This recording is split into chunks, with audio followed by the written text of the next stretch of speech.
Well, you've been hearing a lot from Federal Reserve officials this week, with a lot more commentary coming us tomorrow. And that's in addition, of course, to the minutes that Jennifer just told us about. Joining us for more, Randall Kroszner, professor of economics at the University of Chicago and former Federal Reserve governor. Randy, it's great to see you.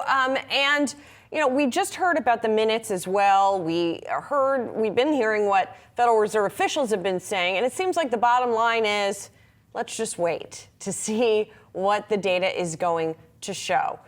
What data should we be looking at, and when can we expect that it might show something?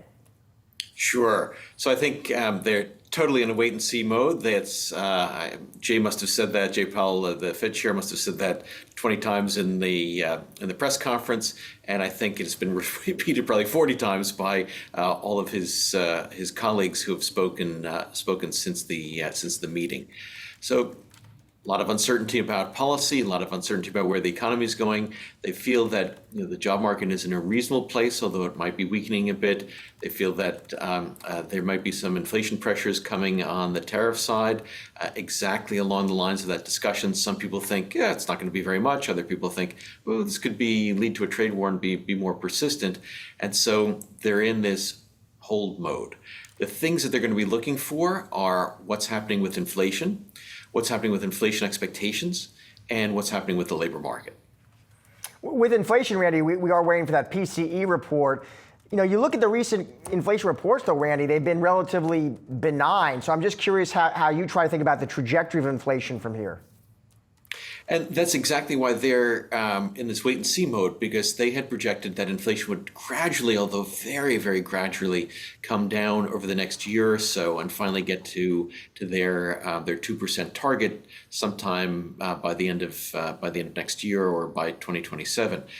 With tariffs and the potential for price increases that could be involved in that could disrupt that process.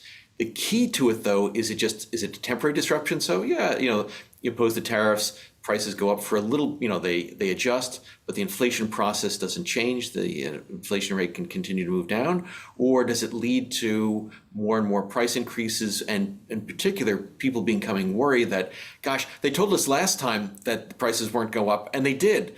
And so maybe we can't trust them this time. So that's why they're very much looking at the inflation expectations.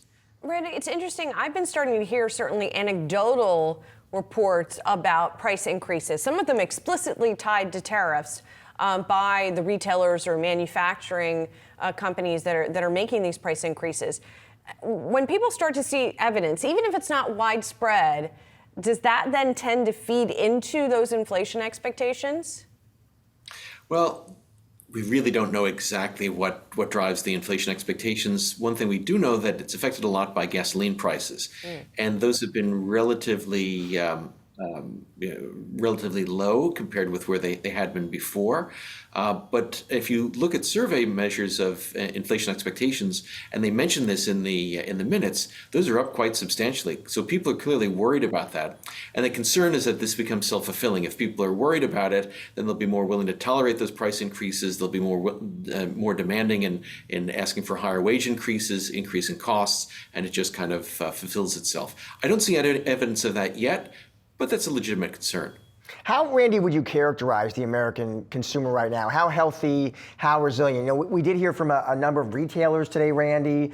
They reported results. I think broadly investors seem to like what they heard, but I'm curious to get your take. Yeah, so we saw consumer sentiment plunge over the last few months with all the concerns about tariffs and trade wars. And then the most recent number that just came out from the conference board, a spike back up. Not all the way to where it was, but a big spike back up. We'll get some more information, I think, on Friday from the Michigan Consumer Confidence Survey. As people sometimes joke, a recession is everywhere except in the hard data. So people say they're in recession, people say that they're very concerned and they're not doing anything. But if you look at the data, whether it's the specific company-specific things or more broadly, retail sales seem to be there. So I think people got a bit rattled, but my guess is they're going to kind of power through it. And so it seems like we could be looking at a slowing economic trajectory, but not one that is grinding to a halt or even contracting when all is said and done. Yeah, I mean, who knows what shocks may come, and who knows how policy will develop, and that's exactly why the Fed is talking about uncertainty and in this wait-and-see mode.